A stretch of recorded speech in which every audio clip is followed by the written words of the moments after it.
Welcome to Democracy Undecided, where we explore how democracies really work in practice and how citizens live within them. What if citizens could vote on almost everything, from taxes to healthcare, even to foreign treaties? Welcome to Switzerland, where democracy is both calm and radical. It is calm in its orderly election, yet radical in how often citizens are called to the ballot box. And the results show, by international standards, Switzerland is one of the strongest democracies in the world. According to the Economist Intelligence Unit, Switzerland scores 9.32 out of 10 on its 2024 Democracy Index, ranking 5th globally. Freedom House calls the country free, with a near-perfect score of 96 out of 100. And in press freedom, Reporters Without Borders places Switzerland amongst the global top 10. But to understand why Switzerland ranks so highly, we need to look deeper at history, institutions, bureaucracy, accountability, and also at the way we measure democracy itself. Swiss democracy did not appear overnight. It was forged through centuries of collective decision-making shaped by geography, culture, and necessity.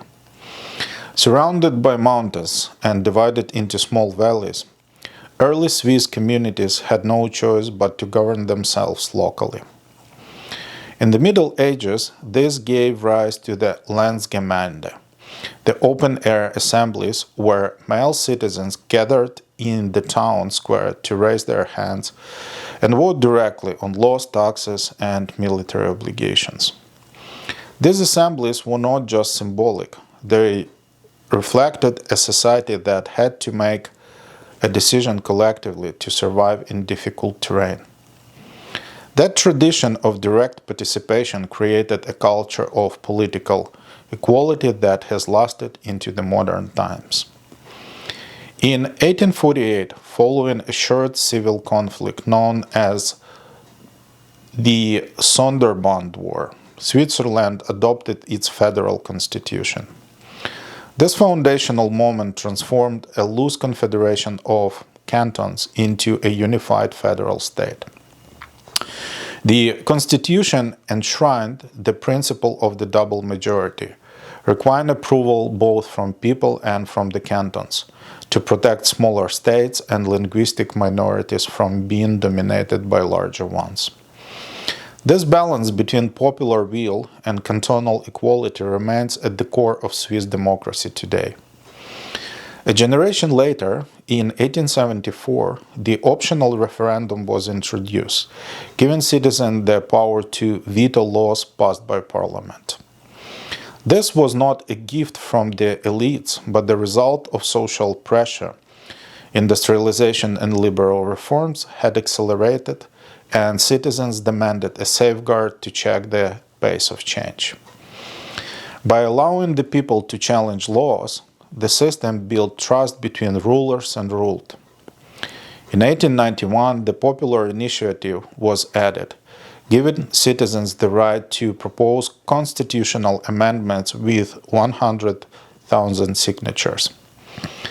This innovation turned Swiss citizens into active lawmakers, not just passive voters. It allowed grassroots movements to place their ideas directly on the national agenda, ensuring that democracy remained a living process.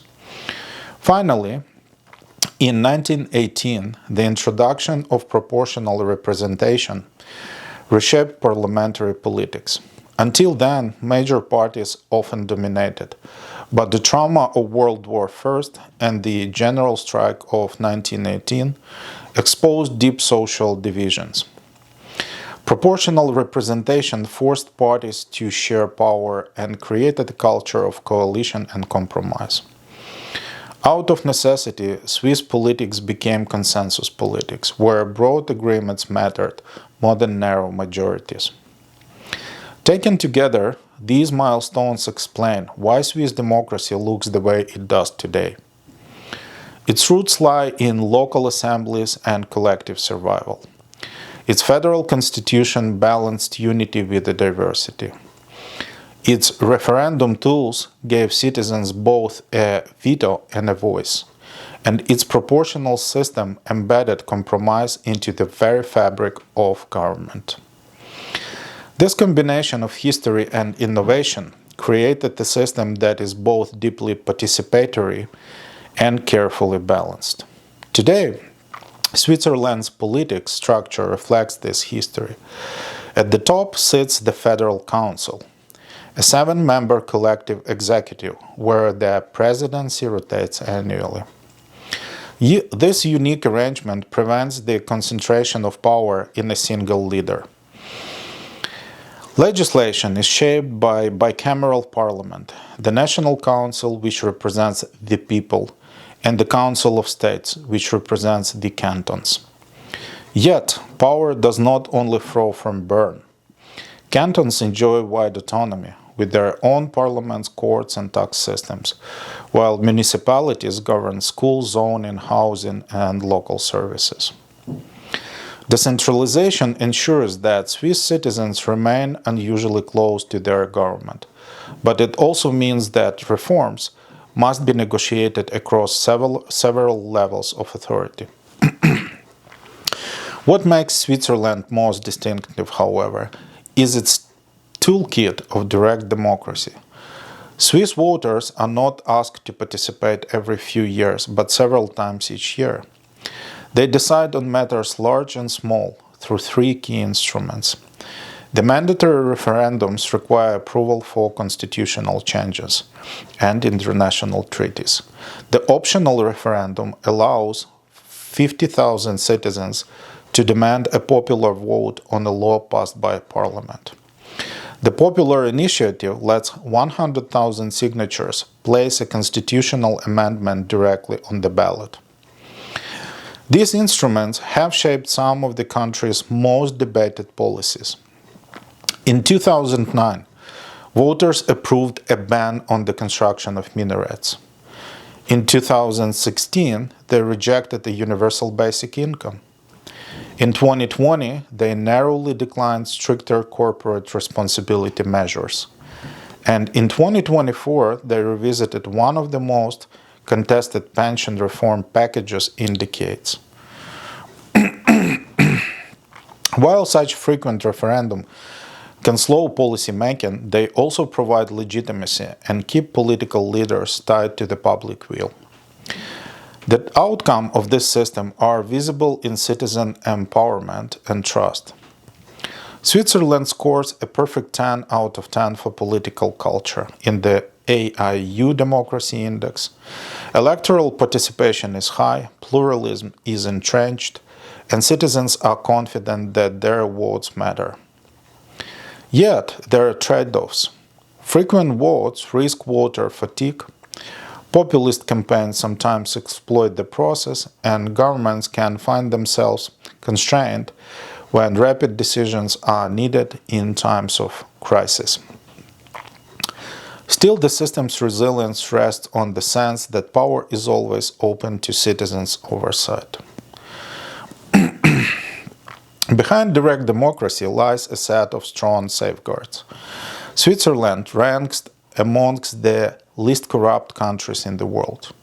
Transparency International's 2024 Corruption Perception Index gives it 81 out of 100, placing it 5th globally.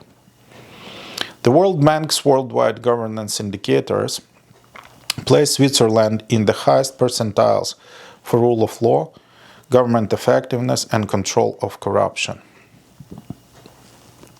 Independent measures such as Polity5 and the Varieties of Democracy project confirms this picture, showing strong executive constraints, durable party institutions, and political system with deeply rooted checks and balances. To understand how this works in practice, we must look at the bureaucracy and integrity. At the federal level, Switzerland runs on lean central administration in Bern, designed to coordinate more than to dominate. Cantons maintain their own governments, parliaments, courts, and education systems.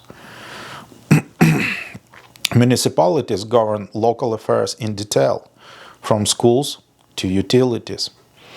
This three-layered structure spreads power and keeps government close to citizens, but it also makes governance more complex. In practice, this means that the federal government is responsible for foreign policy, national defense, monetary policy, and nationwide social insurance programs such as pensions. The cantons take charge of major areas like healthcare, education, policing, and taxation, tailoring laws and services to the needs of their local populations. Municipalities focus on the detail of everyday life. They issue building permits, manage zoning, operate schools and cultural institutions, run local utilities, and provide community-level social services. This distribution of responsibilities ensures that decisions are taken as close as possible to the citizens, while the federal layer provides stability and national coordination. Decisions often require careful negotiation across all levels. Yet, Switzerland's bureaucracy is consistently ranked among the most efficient in the world, with minimum red tape and high citizen satisfaction.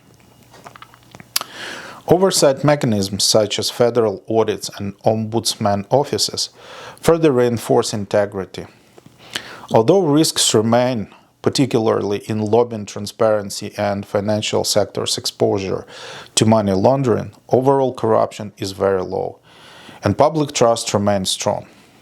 Accountability also depends on whether governments fulfill their promises.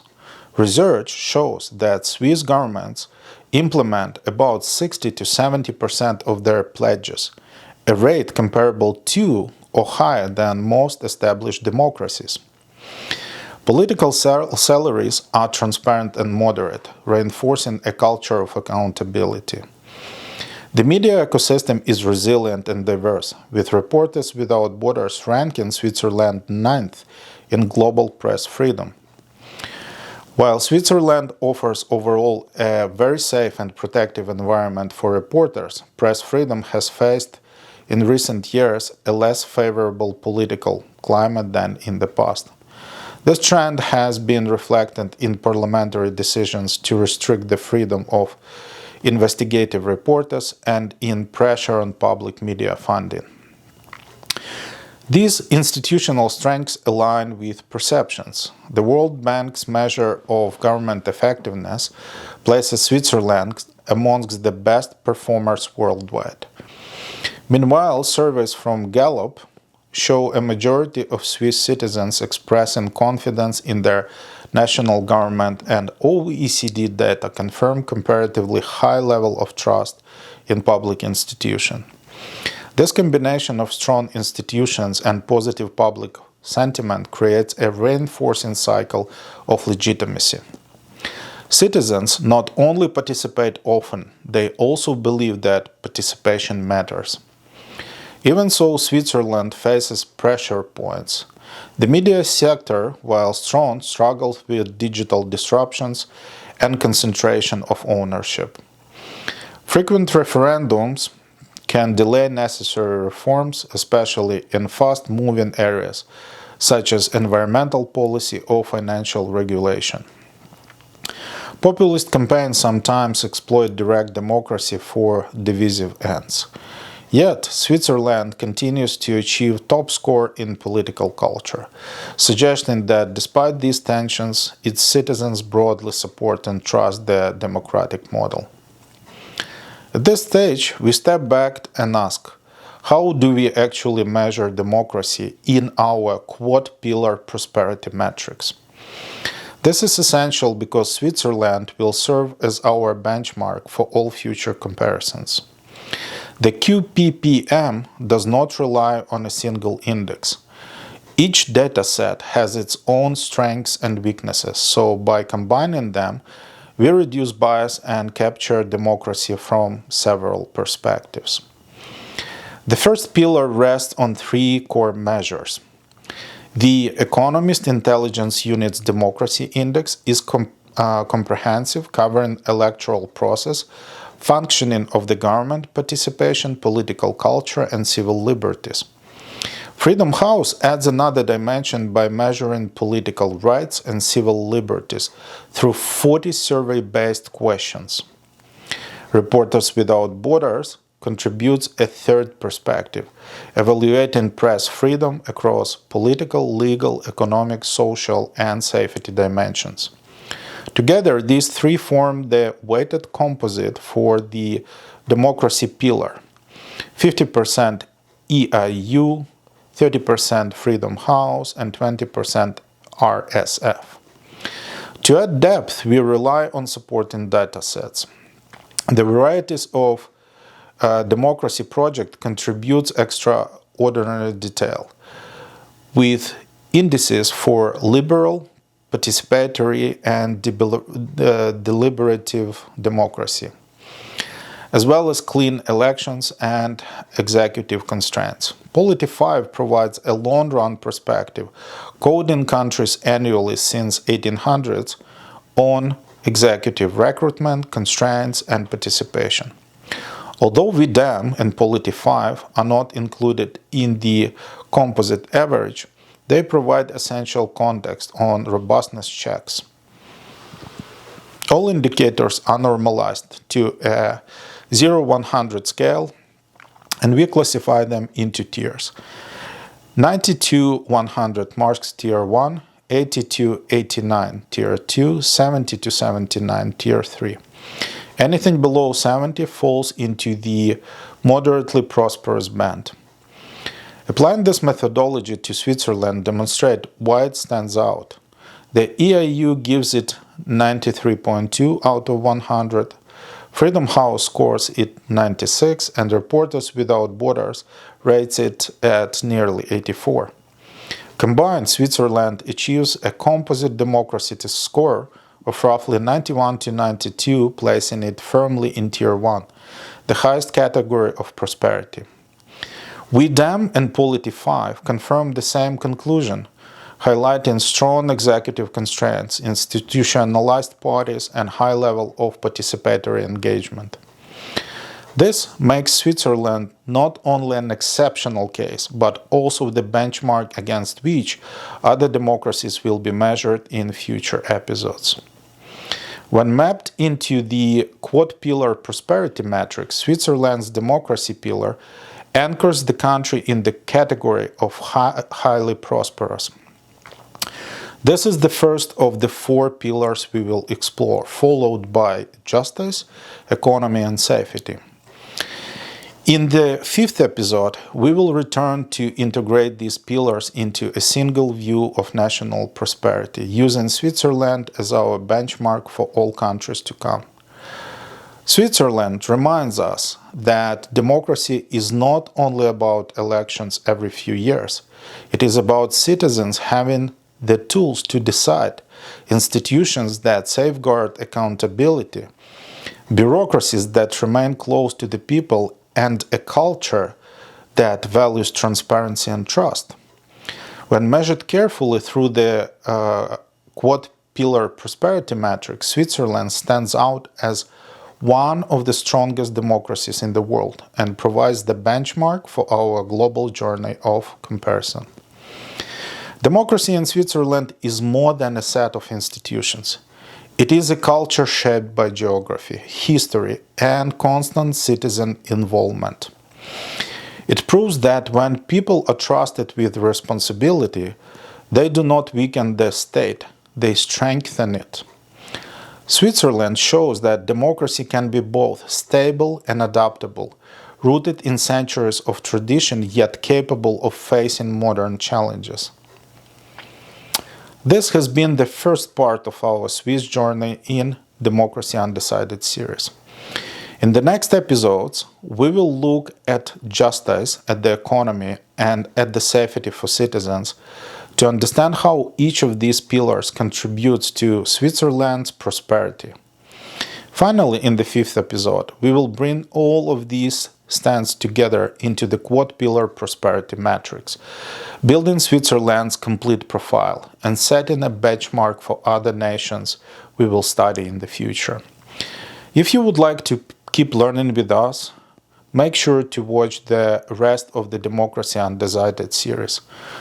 Follow the links to broaden your horizons and stay educated. Dive deeper into these topics and join us as we explore democracy in practice around the world. See you in the next episodes.